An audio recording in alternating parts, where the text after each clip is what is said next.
Hello guys, আপনাদের সবাইকে স্বাগত জানাই বং রিঅ্যাকশন চ্যানেলে আরো একবার। তো আজকে আমি আবার নিয়ে চলে এসেছি নতুন একটা রিঅ্যাকশন ভিডিও। তো আজকে যে ভিডিওর উপর রিঅ্যাকশন করবো সেটি হচ্ছে যে বাংলাদেশকে নিয়ে আমাদের ভারতের যে সেনা প্রধান, ঠিক আছে, বা যিনি হচ্ছে জেনারেল, মানে মেন যে জেনারেল হেড, তো তিনি কিছু মন্তব্য করেছেন বাংলাদেশকে নিয়ে। তো সেই মন্তব্যটাই আজকে আমরা দেখবো এবং দেখবো যে উনি কি এমন মন্তব্য করলেন যে বাংলাদেশকে নিয়ে যে এত তোলপাড়া হচ্ছে। ওকে, তো চলুন গাইস আমরা সরাসরি ভিডিওটা দেখে নিই। আপনাদের বলবো যে ভিডিওটা শেষ অবধি নিশ্চয়ই দেখুন। ওকে গাইস, তো আমরা ভিডিওটা স্টার্ট করছি। Let's start the video. এবার বাংলাদেশ বিষয়ে মুখ খুললেন ভারতের সেনাপ্রধান জেনারেল উপেন্দ্র দ্বিবেদী। বাংলাদেশ ভারত চলমান সম্পর্ক নিয়ে খোলামেলা মন্তব্য করেছেন তিনি। শুধু তাই নয়, বাংলাদেশের সেনাপ্রধান জেনারেল ওয়াকারুজ্জামানের সঙ্গেও তার সম্পর্ক নিয়ে মন্তব্য করে সমাজ পাতায় হইচই ফেলে দিয়েছেন।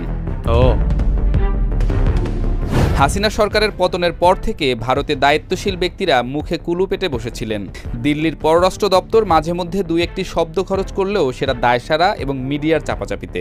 দিল্লির পররাষ্ট্র সচিব বাংলাদেশে এসে একবার ঘুরে গেলেও তার সম্পর্ক উন্নয়নে তেমন কোনো প্রভাব ফেলেনি। ৫ আগস্টের পর থেকে বাংলাদেশের সঙ্গে ভারতের সম্পর্ক ক্রমশ অবনতির দিকে যাচ্ছে। ইদানিং সীমান্ত ইস্যু নিয়েও চলছে রেষারেষি। এমন অবস্থায় সবাইকে অবাক করে দিয়ে ভারতের সেনাপ্রধান বাংলাদেশের সঙ্গে তাদের সম্পর্ক নিয়ে মন্তব্য করে হইচই ফেলে দিলেন। India is strategically important to us, and same is vice versa. Bangladesh is strategically important to us. Bangladesh ভারতের কাছে কৌশলগতভাবে গুরুত্বপূর্ণ বলে মন্তব্য করেছেন ভারতের সেনাপ্রধান জেনারেল উপেন্দ্র দ্বিবেদী। সোমবার ভারতীয় সেনাবাহিনীর বার্ষিক সংবাদ সম্মেলনে তিনি এমন মন্তব্য করেন। বার্ষিক সংবাদ সম্মেলনের শুরু থেকেই তিনি বিভিন্ন গণমাধ্যম কর্মীর প্রশ্নের উত্তর দেন। এক পর্যায়ে ইন্ডিয়া টুডের সাংবাদিক চলমান বাংলাদেশ ভারত সম্পর্ক নিয়ে সেনাপ্রধানের মন্তব্য জানতে চান। উত্তরে জেনারেল উপেন্দ্র দ্বিবেদী বলেন, বাংলাদেশ আমাদের প্রতিবেশী। দেশটির খুব ছোট্ট একটি অংশ ছাড়া পুরো সীমান্ত জুড়েই রয়েছে ভারত। আমাদের সবসময় একসাথেই থাকতে হবে, একে অপরকে বুঝতেও হবে। এমন কোনো কিছু করা উচিত না যাতে আমাদের সম্পর্কে নেতিবাচক প্রভাব পড়ে। Which is the other country which shares border with Bangladesh? It's a small portion, if you see, is on one side, on the southeastern side, otherwise it's all India. Therefore, we are the neighbors, we have to live together, understand each other, and any kind of animosity is not in each other's interest. দু দেশের সম্পর্ক উন্নয়নের বিষয়ে ভারতের সেনাপ্রধান বলেন, এমন প্রশ্ন কেবল নির্বাচিত সরকারের সময় আসতে পারে। বর্তমানে বাংলাদেশে যে সরকার রয়েছে তাদের সময়ে নয়। উপেন্দ্র দ্বিবেদীর এই মন্তব্যে হইচই পড়ে গেছে সামাজিক যোগাযোগ মাধ্যমে। ভারতীয় মিডিয়াও সেনাপ্রধানের এমন মন্তব্যকে ফলাও করে প্রচার করছে। কেননা সেনাপ্রধানের এই মন্তব্যে অনেকটাই স্পষ্ট যে তারা অন্তর্বর্তী সরকারের সঙ্গে সম্পর্কের উন্নয়ন কিংবা অবনতির বিষয়ে মোটেও চিন্তিত নন। তিনি বলেন, বাংলাদেশের সঙ্গে নিয়মিত যোগাযোগ রয়েছে তার। গত বছরের ৫ আগস্ট ছাত্র জনতার আন্দোলনে শেখ হাসিনার দেশত্যাগের সময় বাংলাদেশের সেনাপ্রধানের সঙ্গে কথা হয়েছিল বলে মন্তব্য করেন উপেন্দ্র। সবশেষ বাংলাদেশ সেনাপ্রধান জেনারেল ওয়াকারুজ্জামানের সঙ্গে গত বছরের ২৪ নভেম্বরে ভিডিও কনফারেন্সে যোগাযোগ হয়েছে বলেও জানান তিনি। তবে দু দেশের সেনাবাহিনীর সম্পর্ককে তিনি ওয়েল অ্যান্ড পারফেক্ট বলে মন্তব্য করেন।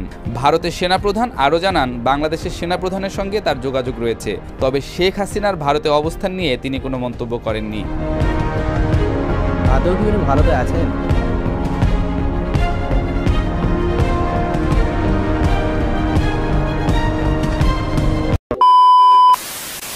গাইস, আমি বলতে চাইবো যে জেনারেল সাহেব যে কথাটা বলেছেন, আমার মনে হয় কিছুটা সত্যিই বলেছেন যে আমরা যে ভারত বাংলাদেশের যে সীমান্ত যে ঝামেলা রয়েছে আমরা সবাই জানি, ঠিক আছে। তো আমাদের দরকার যে আমরা যেহেতু একসঙ্গে আছি, তো ঝামেলা অশান্তি হতেই পারে। যদি কোনো মানুষ বা কোনো গোষ্ঠী বলুন, যখন একসাথে তারা থাকে, তো তাদের মধ্যে ঠোকাঠুকি হতেই পারে, ঝামেলা হতেই পারে। তা বলে এই না যে তারা আলাদা আলাদা হয়ে যাবে বা লড়তেই থাকবে, ঠিক আছে। তারা মানে বন্ধুত্ব সম্পর্ক রেখেও কিন্তু থাকা যায়। তো সেজন্য আমিও একটা বলবো যে আমরা অবশ্যই এপার বাংলা ওপার বাংলা, এপার বাংলাকেও আমরা যতটা ভালোবাসি, ওপার বাংলাকেও আমি নিজে অতটাই ভালোবাসি।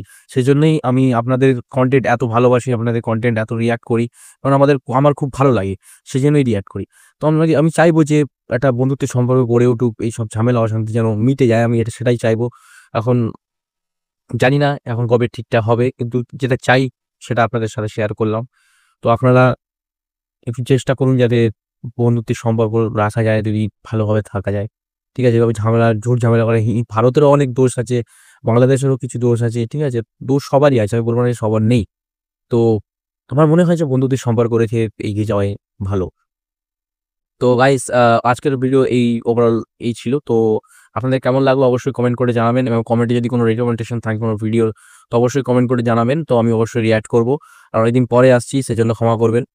ওকে গাইস, তো চলুন আজকের মতো ভিডিও এই অবধি। পরের দিন আবার দেখা হবে কোনো নতুন কোনো একটা রিঅ্যাকশন ভিডিওর সাথে। ততক্ষণের জন্য টিল দেন, বাই বাই। সবাই ভালো থাকবেন, আশেপাশে পরিষ্কার পরিচ্ছন্নতা অবশ্যই বজায় রাখবেন, নিজে ভালো থাকবেন, সবাইকে ভালো রাখবেন। ওকে, চলুন, জয় হিন্দ, জয় ভারত।